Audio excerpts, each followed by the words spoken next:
ನಮಸ್ತೆ. ಇವತ್ತು ಬೀಟ್ರೂಟ್ ಪಲ್ಯ ಮಾಡೋಣ. ಮೀಡಿಯಂ ಗಾತ್ರದ ಒಂದು ಬೀಟ್ರೂಟನ್ನು ತೆಗೆದುಕೊಂಡಿದ್ದೀನಿ. ಒಗ್ಗರಣೆಗೆ ಸಾಸಿವೆ, ಉದ್ದಿನಬೇಳೆ, ಕರಿಬೇವಿನ ಸೊಪ್ಪು, ಖಾರಕ್ಕೆ ತಕ್ಕ ಖಾರದ ಪುಡಿ, ರುಚಿಗೆ ತಕ್ಕಷ್ಟು ಉಪ್ಪು, ಒಂದು ಚಿಟಿಕೆ ಅರಿಶಿನ ಮತ್ತು ಒಂದು ಹಿಡಿ ತೆಂಗಿನ ತುರಿಯನ್ನು ತೆಗೆದುಕೊಂಡಿದ್ದೇನೆ. ಇವತ್ತು ನಾನು ಬೀಟ್ರೂಟನ್ನು ತುರಿದು ಪಲ್ಯ ಮಾಡ್ತಾ ಇದ್ದೇನೆ.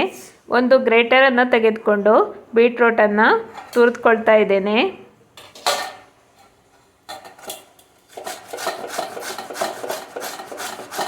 ಈ ಥರ ಚೆನ್ನಾಗಿ ತುರಿದುಕೊಳ್ಬೇಕು.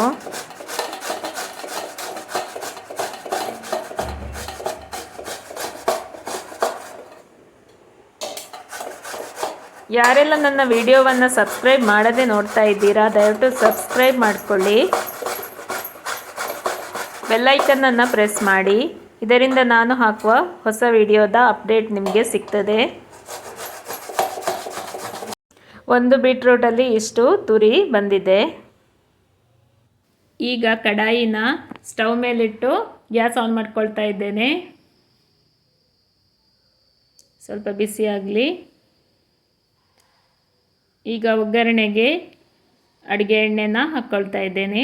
ನಾನಿಲ್ಲಿ ತೆಂಗಿನ ಎಣ್ಣೆ ಉಪಯೋಗಿಸ್ಕೊಂಡಿದ್ದೇನೆ. ನೀವು ಯಾವ ಅಡುಗೆ ಎಣ್ಣೆಯನ್ನು ಬಳಸ್ತೀರಾ ಅದನ್ನು ಹಾಕ್ಕೊಳ್ಳಿ. ಒಗ್ಗರಣೆ ನಿಮಗೆ ಹೇಗೆ ಬೇಕೋ ಹಾಗೆ ಹಾಕ್ಕೊಳ್ಬೋದು. 2 ಚಮಚ ಸಾಸಿವೆಯನ್ನು ಹಾಕ್ಕೊಂಡಿದ್ದೇನೆ. ಈಗ 2 ಚಮಚ ಉದ್ದಿನ ಬೇಳೆಯನ್ನು ಹಾಕ್ಕೊಂಡಿದ್ದೇನೆ. ಕರಿಬೇವಿನ ಸೊಪ್ಪು. ಪಲ್ಯಕ್ಕೆ ಹೆಚ್ಚಾಗಿ ಜಾಸ್ತಿ ಒಗ್ಗರಣೆ ಹಾಕಿದರೆ ಒಳ್ಳೆ ರುಚಿ ಆಗ್ತದೆ. ನಿಮ್ಮ ಇಷ್ಟದ ಹಾಗೆ ನೀವು ಒಗ್ಗರಣೆಯನ್ನು ಹಾಕ್ಕೊಳ್ಳಿ. ಬೇಕಿದ್ದರೆ ಜೀರಿಗೆಯನ್ನು ಸೇರಿಸ್ಕೊಳ್ಬೋದು. ಚೆನ್ನಾಗಿ ಫ್ರೈ ಮಾಡಿಕೊಳ್ಳಿ.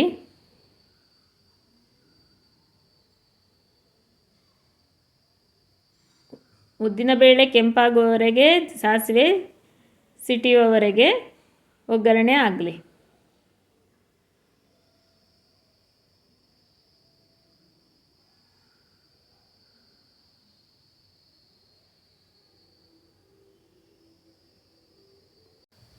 ಬೀಟ್ರೂಟನ್ನು ಸಣ್ಣಕ್ಕೆ ಕಟ್ ಮಾಡಿ ಕೂಡ ಇದೇ ಥರ ಪಲ್ಯವನ್ನು ಮಾಡ್ಕೊಳ್ಬೋದು. ನಾನು ತೆಗೆದುಕೊಂಡ ಬೀಟ್ರೂಟ್ ಒಳ್ಳೆ ಸಿಹಿಯಾಗಿತ್ತು, ಹಾಗೆ ನಾನು ಬೆಲ್ಲವನ್ನು ಹಾಕ್ಕೊಳ್ತಾ ಇಲ್ಲ. ನಿಮಗೆ ಇಷ್ಟ ಇದ್ದರೆ ಒಂದು ಚಿಕ್ಕ ತುಂಡು ಬೆಲ್ಲವನ್ನು ಹಾಕ್ಕೊಳ್ಬೋದು ಪಲ್ಯ ಮಾಡುವಾಗ.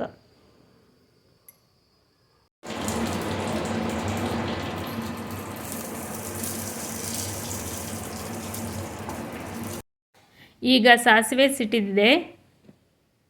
ತುರಿದಿಟ್ಟಂಥ ಬೀಟ್ರೂಟನ್ನು ಸೇರಿಸ್ಕೊಳ್ತಾ ಇದ್ದೇವೆ.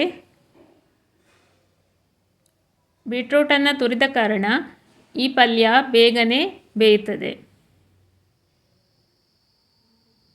ಈ ಎಲ್ಲ ತುರಿಗಳನ್ನು ಸೇರಿಸ್ಕೊಂಡು ಒಂದು 1/4 ಲೋಟ ನೀರನ್ನು ಸೇರಿಸ್ಕೊಳ್ಬೋದು. ಈ ಪಾತ್ರವನ್ನು ಸ್ವಲ್ಪ ನೀರು ಹಾಕಿ ತೊಳೆದು ಆ ನೀರನ್ನು ಪಲ್ಯಕ್ಕೆ ಹಾಕ್ಕೊಳ್ಳೋದು. ನೋಡಿ, ನಾನಿಲ್ಲಿ ಸೇರಿಸ್ಕೊಳ್ತಾ ಇದ್ದೇನೆ ಸ್ವಲ್ಪ ನೀರನ್ನು. ಆಮೇಲೊಮ್ಮೆ ಚೆನ್ನಾಗಿ ಮಿಕ್ಸ್ ಮಾಡಿಕೊಳ್ಬೇಕು.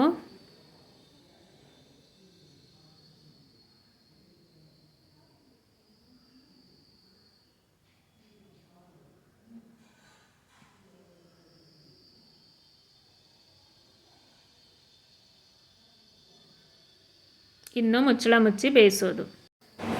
3 ನಿಮಿಷದ ನಂತರ ರುಚಿಗೆ ತಕ್ಕಷ್ಟು ಉಪ್ಪು, ಅರಿಶಿನ, ಖಾರ ಪುಡಿ ಎಲ್ಲ ಹಾಕಿ ಒಮ್ಮೆ ಚೆನ್ನಾಗಿ ಮಿಕ್ಸ್ ಮಾಡಿಕೊಳ್ಳಿ.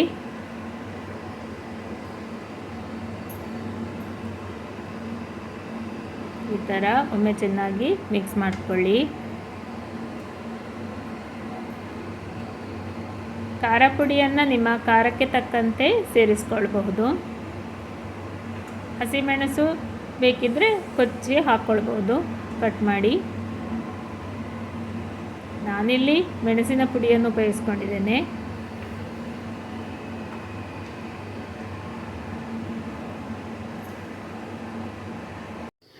ಈಗ ಮುಚ್ಚಳ ಮುಚ್ಚಿ ಮೀಡಿಯಮ್ ಉರಿಯಲ್ಲಿ 5 ನಿಮಿಷಗಳ ಕಾಲ ಬೇಯಿಸ್ಕೊಳ್ಳಿ. ನಡುವೆ ಒಂದೆರಡು ಬಾರಿ ಚೆನ್ನಾಗಿ ಮಿಕ್ಸ್ ಮಾಡಿಕೊಳ್ಬೇಕು. ತಳ ಹಿಡಿಯಬಾರದು, ಅದಕ್ಕೋಸ್ಕರ.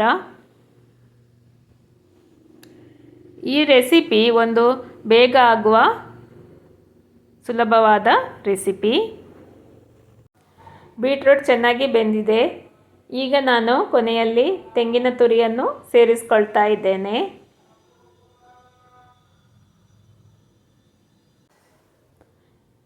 ತೆಂಗಿನ ತುರಿಯನ್ನು ಈಗ ಚೆನ್ನಾಗಿ ಮಿಕ್ಸ್ ಮಾಡ್ಕೊಳ್ತಾ ಇದ್ದೇವೆ.